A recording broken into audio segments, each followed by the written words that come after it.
hey, as we jump into our conversation this morning, I want to ask you maybe a little bit of a different question. I want to ask you, have you ever found yourself standing on the outside of someone else's celebration and kind of looking in and watching along?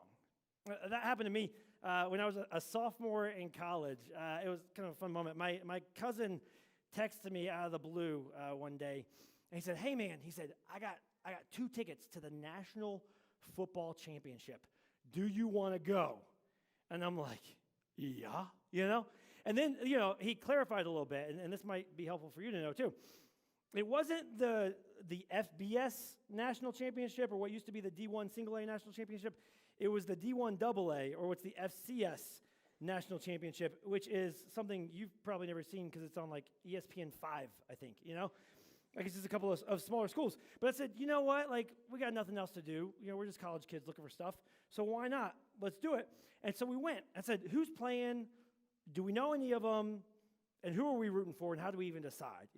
So he gets the tickets. We get going. And we decide we're going to go.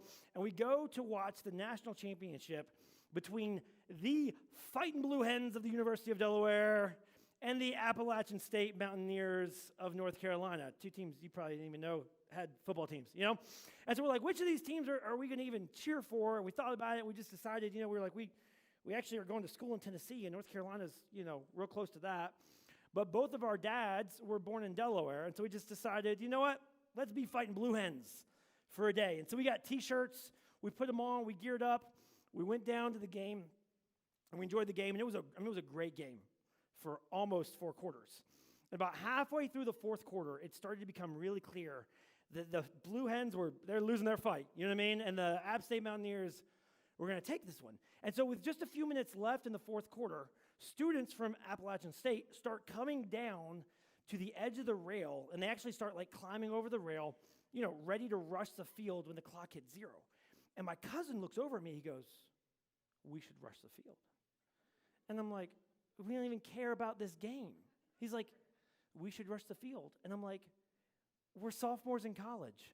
Why wouldn't we rush a field given the chance to rush a field, There's only one problem in this moment, though. We're still wearing our T-shirts for the Fighting Blue Hens of the University of Delaware. He goes, we can fix that. And he reaches down and he grabs our jackets. And we both just put our jackets on, zip them up, and we jump the fence, and we rush the field. And we rush out there, we're running out there, and then we get to the center of the field, and we're like, now what do we do? Because we don't really care about this game, but we're surrounded by a ton of people who cared a ton about this game. And so everybody's just losing their minds. They're jumping up and down. They're screaming. They're mobbing players. They're hanging from goalposts. They're stealing pylons. And we're just 2 dudes just walking around a football field, At one point, my cousin, he actually asked one of the equipment managers if he could have one of the helmets. I was like, "Bro, I don't think that's the kind of thing you get by asking, Like, you kind of have to steal that. I'm not saying you should steal that. I'm just saying you don't get one of those unless you steal that, and you're not fast enough to steal that, We're just walking around, And what we found in this moment, and we didn't expect it, we got out there, and everybody else is just losing their mind. And everybody else is celebrating, but Mike and I were simply observing. Now, here's why I tell you that story. Because when it comes to holidays that hit us on the calendar, your experience is similar, at least in one way, right? Because when it comes to holidays, there are some holidays that you celebrate. And there are other holidays that you simply observe. I mean, think about it like this. If you were from Canada, and you, for one reason or another, moved to the great state of Minnesota, and July 4th came around, I'm sure you would love a free day off and a barbecue and some fireworks at the end of the day. You'd love to observe all of our wonderful American traditions in that moment, but you're probably not celebrating in the same way that everybody else is celebrating, and you don't have a reason to celebrate in the same way that everybody else is celebrating. Or maybe for us, when Cinco de Mayo comes around, you know what I mean? Like, I'm glad to grab a taco. But you're probably not celebrating, unless you're actually like from Mexico. You know what I mean? You're probably not celebrating the Mexicans' defeat of the French. I think it's the French. I don't know why I'm questioning. You don't know either. You know what I mean? Which is exactly my point. Because you're happy to observe all of the cultural traditions in that moment. you're not celebrating in the same way that other people are celebrating. When it comes to Christmas, it's very similar. There's different reasons for some of us to be in the room. Some of us find ourselves in the room and you're just naturally celebrating Christmas, and we talk about what Christmas is and the story of Christmas and the origins of Christmas, and you're just here and you're just excited and grateful and responding and just celebrating. And others of us, you're glad to be here and you're glad to sing the songs and you're glad to hear the story and whatever, and just kind of go through the motions and get to the presents and all of those things.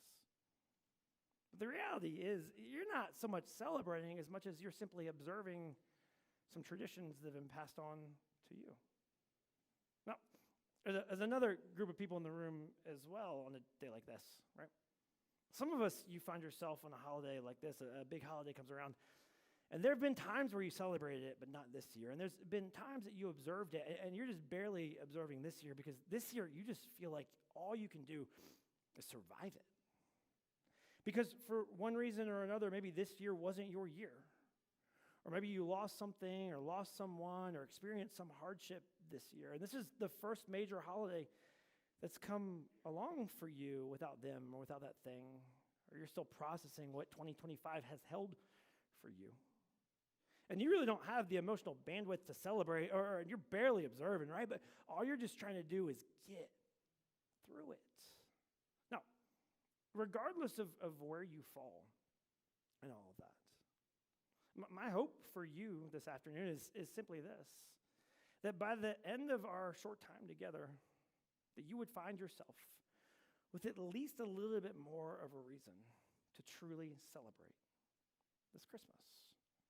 Now, when we talk about Christmas and we talk about the story of Christmas and we talk about the very first Christmas, the reality is the people who were there for the first Christmas or around or nearby the first Christmas, very few of them were celebrating, even less of them were observing. And if they had known what was actually going on in that moment, they wouldn't have been caught dead observing it.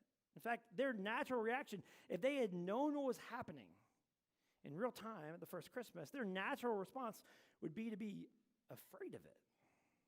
Because at that point, the people who lived in what had once been the nation of Israel, they'd been through hundreds of years of oppression, hundreds of years of being conquered, hundreds of years being dominated by empire after empire after empire, first the Assyrians, then the Babylonians, and then finally, by the time of the first Christmas, the Romans. In fact, by the time of the first Christmas, the Roman Empire had conquered what had once been the nation of Israel. And the Roman Senate back in Rome had appointed a guy by the name of Herod to be king in that region. In fact, when they appointed him, the title that they gave him, they said, Herod's going to go and be the king of the Jews, the king of those people in the outskirts of the Roman Empire, in the nation that was once Israel. Now, Herod was a fascinating king and pretty forceful king. In fact, Herod was wildly paranoid as a king of losing authority in his kingdom. And in fact, at various points, Herod actually killed 3 of his different sons out of fear that they were going to rise up and take his throne from him. In another moment, Herod murdered his mother-in-law and his favorite wife. Now, some of you kind of understand the mother-in-law piece of it, okay? But his wife, In fact, at a different point in history, Herod actually invited the Jewish high priest to come down and go swimming with him and some others. And they got into this game that was kind of similar to water polo. And they played so roughly with the high priest that they actually drowned the high priest in the middle of a game of water polo. Caesar Augustus, the emperor of Rome, said of Herod, it would be better to be Herod's pig than to be Herod's son. That's the kind of king that ruled in that season. And the Jews, by this point in time, had figured out, hey, we don't have a whole lot of rights here. We don't have a whole lot of authority here. And we don't have a whole lot of say here. And they had learned, you just keep your head down when Herod comes around. Don't let him catch you. Don't stand out. And certainly don't resist the emperor of Rome or the king of the Jews. And this is the context. I mean, this is the setting of the first Christmas. And in that context and in that setting, this is the place where an angel, you know the story, many of you, an angel comes to Mary and says to Mary, listen, don't be afraid, Mary, for you have found favor with God. He goes on, he says, you will conceive and give birth to a son, and you will name him Jesus. Now, if the angel had just stopped there, there would be no problems. I mean, this would just be an ordinary birth announcement. Okay, maybe not an ordinary birth announcement. Yours probably didn't have an angel, okay? But it still would be like informationally a pretty standard birth announcement. But what the angel says next is where things start to get challenging for Mary and for everyone else. The angel says, he will be very great and will be called the Son of the Most High. Here's what you have to understand when you read that. In the Roman Empire, there was only one person named the Son of the Most High. Caesar Augustus, the son or adopted son of Julius Caesar, who had been deified and claimed to be the Most High. The angel goes on, he doesn't stop there. He says, the Lord, God, there it is, will give him the throne of his ancestor David. You got to understand, David was viewed by the Jewish people to be the last great king of Israel. I mean, Israel was in its prime when David sat on the throne, and after David died is when the wheels started to fall off, eventually leading to the conquering of that nation and those people. And the angel comes and says to Mary, Mary, your son will be the next great king. Listen, these aren't just words in a message to Mary. These are words of treason. I mean, if the angel had showed up to Mary in a public place, like a market square, Mary's response would have been to the angel, hey, shh, pipe down. We don't talk like that around here. Come here. She dragged that angel into an alley. You know what I mean? We don't say things like that. Don't let anyone hear you. But the angel insists. She's going to give birth to a king, and not some temporary king, the next great king. And the angel says that he will reign over Israel forever. His kingdom will never end. Now, you probably know the story. About this time, Caesar Augustus orders a census throughout the Roman Empire, and every man must travel with his family back to his hometown. And Mary is engaged to a man named Joseph, whose hometown was 80 miles away, the city of Bethlehem. Now, here's what you might not know about Bethlehem. Bethlehem practically sat in the backyard of King Herod. I mean, King Herod's palace was in the city of Jerusalem, and the town of Bethlehem was just 5 miles away. And yet this is the town that Mary and Joseph traveled to, carrying the next great king. I mean, I can just imagine Mary sitting on the hillside of Bethlehem, holding this infant king in her arms and gazing off at Herod's palace, sitting in the distance. Here she holds the one who is at least said to be the next great king of Israel. Now, for a few years after this, all was relatively calm for Mary and Joseph and Jesus. Until a couple of years later, a group of men, you know them as wise men, show up, and they kind of blow their cover. I mean, they'd figured out one way or another, they'd figured out that a king had been born, and they show up in the city of Jerusalem. In fact, Matthew tells us that about that time, some wise men from eastern lands arrived in Jerusalem, and they start asking a question. And to them, it seemed like a really normal, ordinary, passive, understandable kind of question. Just an innocent question, right? The question they asked was this: hey, where's the newborn king of the Jews? What have you done with him? Is he in a palace somewhere? You've got him protected? Does he have a crown? Like where is the newborn king? We saw a star as it rose, and we've come to worship him. Now again, they assumed that this was an ordinary question, and they assumed that this was good news for everyone. But Matthew tells us it wasn't good news for anybody else. In fact, King Herod was deeply disturbed when he heard this, as was everyone else. in Jerusalem. Now, Herod, you can understand, because if word gets out like this could be the kind of cause for a rebellion and a revolt among the Jews. For the Jewish people as well, though, gosh, if Rome hears word of this, they'll show up with the force and the might and the strength and the power of an empire to snuff it out. And they don't want to deal with that. So you know the story from here. Herod devises a plan. I mean, he's going to snuff this out before this is a problem at all. And so he sends military forces into the town of Bethlehem to kill every boy under a certain age, to ensure that he gets whoever this so-called king might be. Now, Joseph gets word of it just before it happens, and so Joseph, Mary, and Jesus escape. And they wait off in a distant land until King Herod eventually dies. This paranoid king eventually dies. And that's when they return back to the region. And this baby king begins to grow.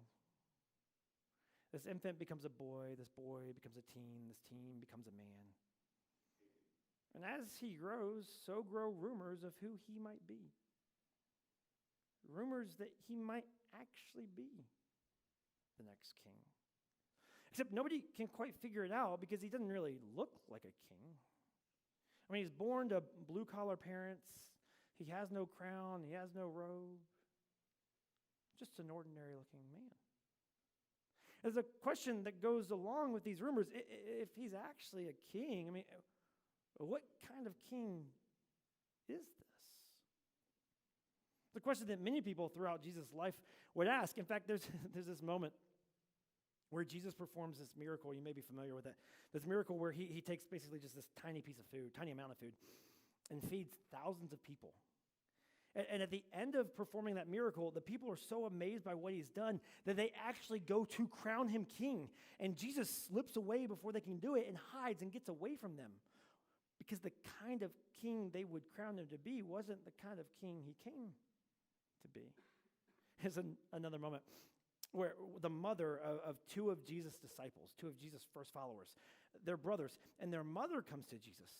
And she says to Jesus, "Hey, Jesus, in your kingdom, when you establish your kingdom and when you sit on your throne, would you have my two boys sit on the right side of your throne and on the left side of your throne?" And Jesus looks back at his mother and he basically looks at her and says, "Lady, you don't know what you're talking about.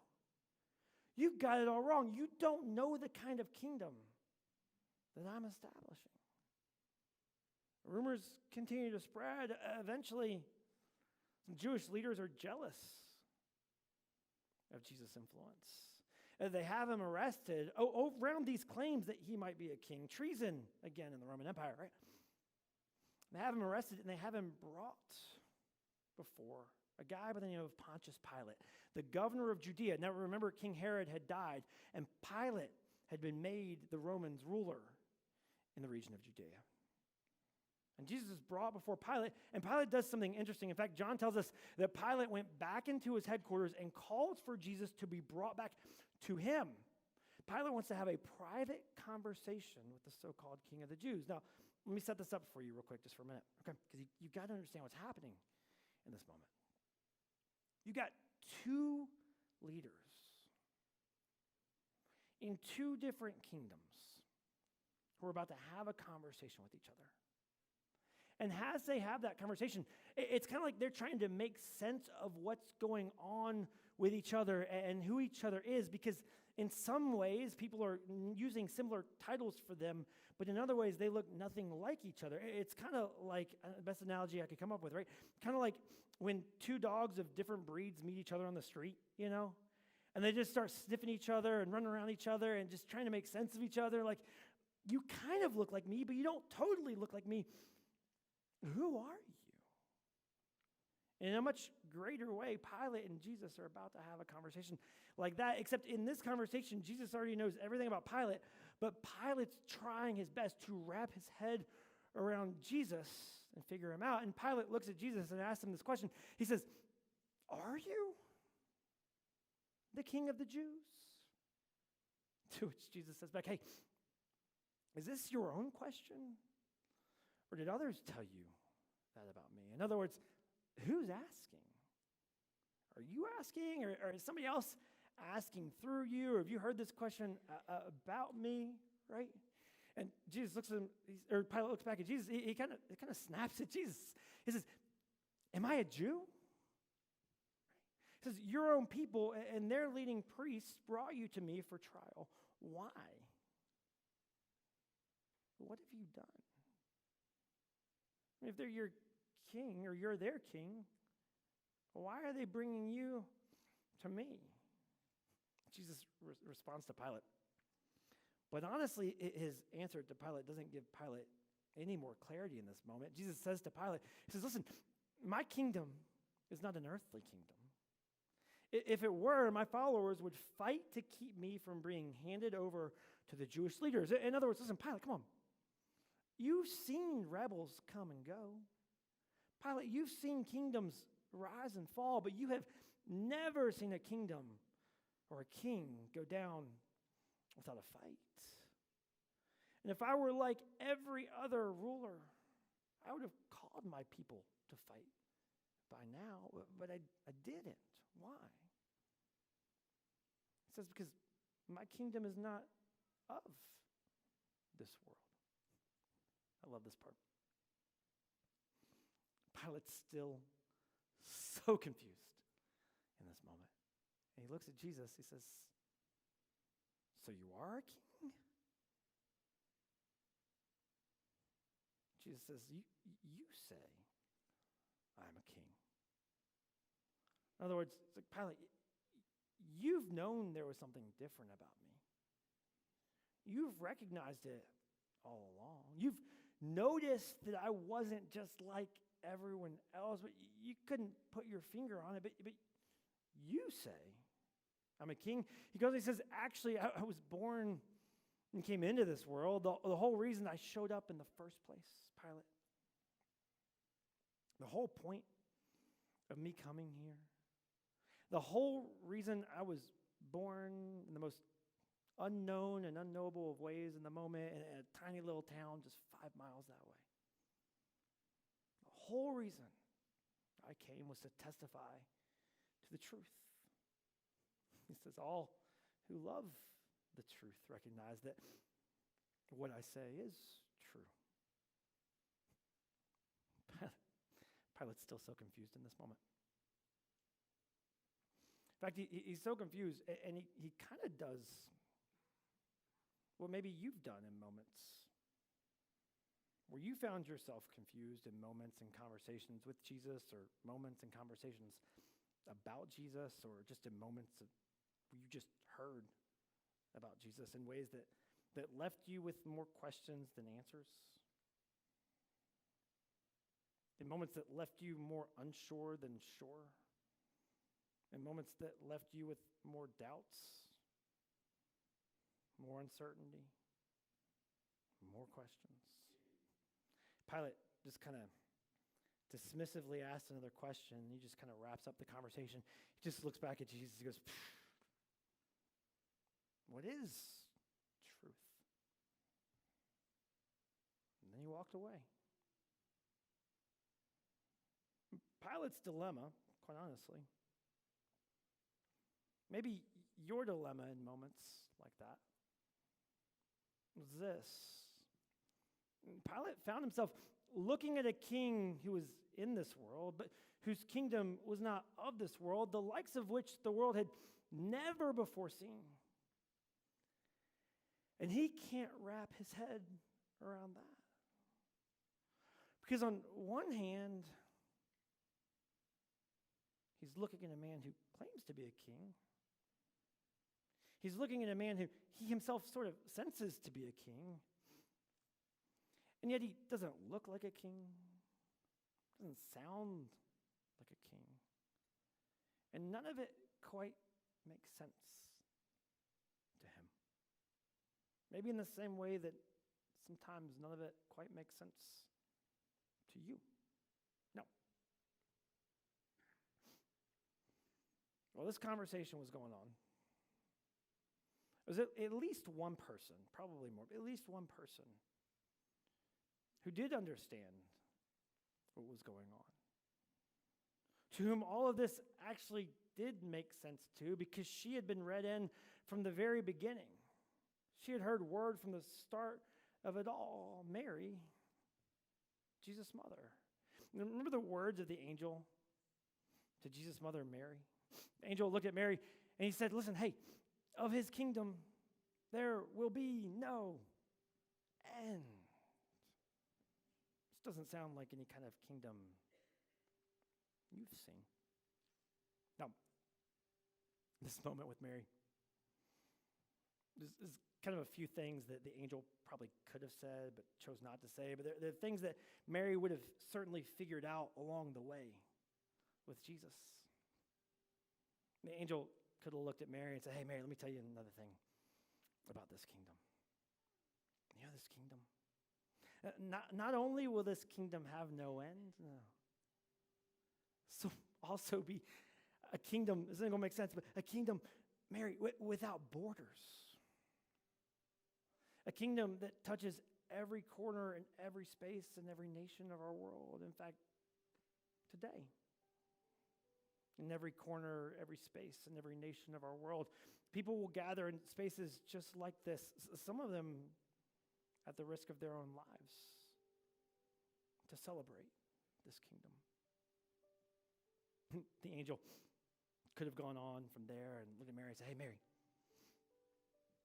this kingdom, not only will this be the kind of kingdom with no borders, this kingdom will also have no laws. At least there would be no laws upon laws, no endless laws, no endless rules, no endless requirements, no I gotchas, you should haves, I can't believe yous. No. In this kingdom, every law would be summarized by one law, a single law, the law of love. That you're to love each other as the King loved you. Even that you're to love your enemies as the King loved you when you were his enemy. The angel could have gone on from there. Hey, Mary, not only will this kingdom have but one law, and some of y'all are going to love this next piece. You wish you lived in a kingdom like this. You could have said to Mary, hey, also, this will be the kind of kingdom that has no taxes. Now, some of you are like, okay, but I've been to a few churches, and it kind of felt like there were taxes, you know? I said, Mary, no. This won't be the kind of kingdom that's funded by taxes. But that this would be the kind of kingdom that's founded on sacrifice. You already know the difference. Listen, taxes are things that people are required to give. I mean, nobody chooses to pay taxes. Sacrifice is a choice. Sacrifice is a personal decision to lay down one's own desires, possessions, property, wants. To sacrifice them for the sake of the needs of others. The angel could have looked at Mary and said, hey, Mary, another thing about this kingdom that you're going to love. In this kingdom, there will be no subjects. You know what subjects are? People who are forced to obey the rules and the requirements of the king. Mary was a subject. Some of you have felt like a subject. No, this would not be a kingdom of force. This would be a kingdom of invitation. A kingdom not made up of subjects, but a kingdom full of followers. People who chose to respond to the invitation of the king, to live out the ways of the king. See, here's my point in all of this. It's really simple. Without a king, there would be no Christmas. Or maybe this is better phrased as a question. Without a king, what do you have to celebrate?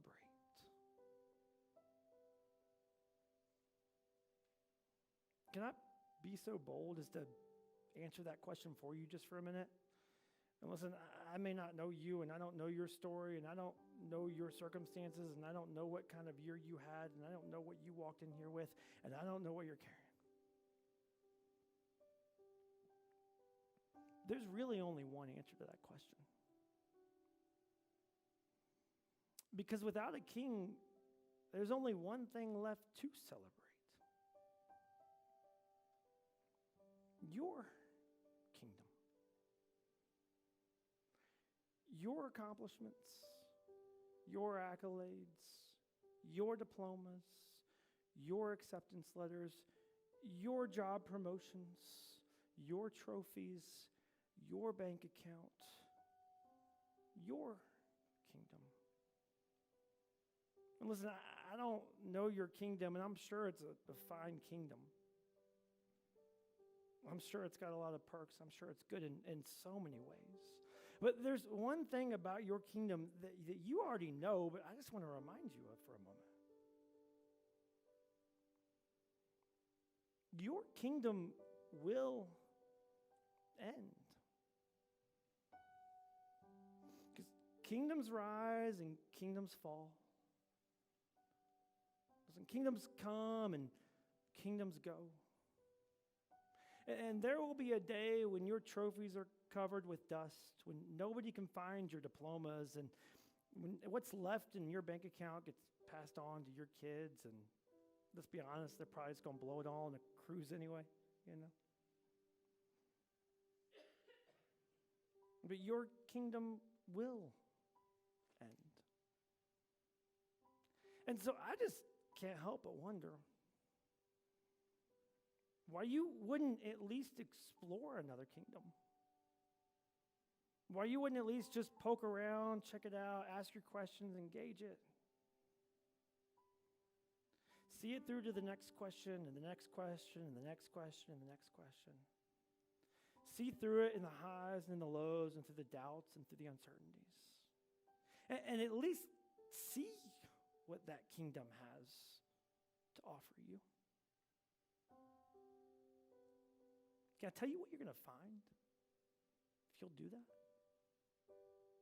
It's the same thing that I found in my own journey of highs and lows and questions and doubts. The same thing that millions of people around the world have found, and hundreds of people in this room right now could tell you that they've found. Man, when you get to the very center of that kingdom, where you're going to find at the very heart of that kingdom is a king who truly is worth celebrating. A king whose heart is so for you in ways that you could never imagine. A king who would do anything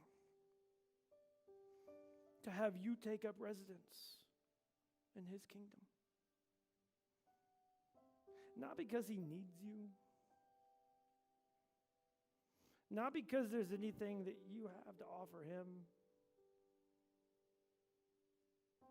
Because he loves you. He would do anything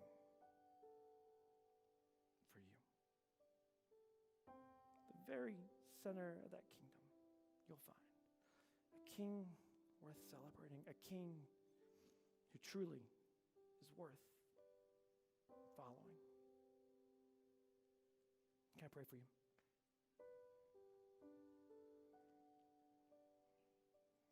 Jesus, we thank you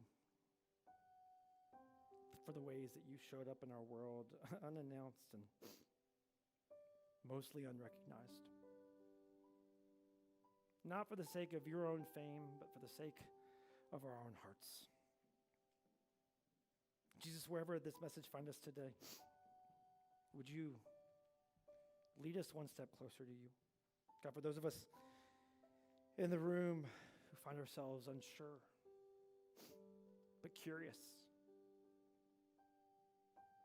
would this be the Christmas where we actually begin to engage our questions about you and lean in just a little further, explore you a little bit more. Jesus, for those of us who came in and we've celebrated year after year, but maybe we've gotten complacent or maybe we've just kind of forgotten what all of this is about, would you recenter our hearts on you today? As we remind ourselves that we are citizens of your kingdom, followers of your ways. We love you. We thank you for this. It's in Christ's name we pray. Amen.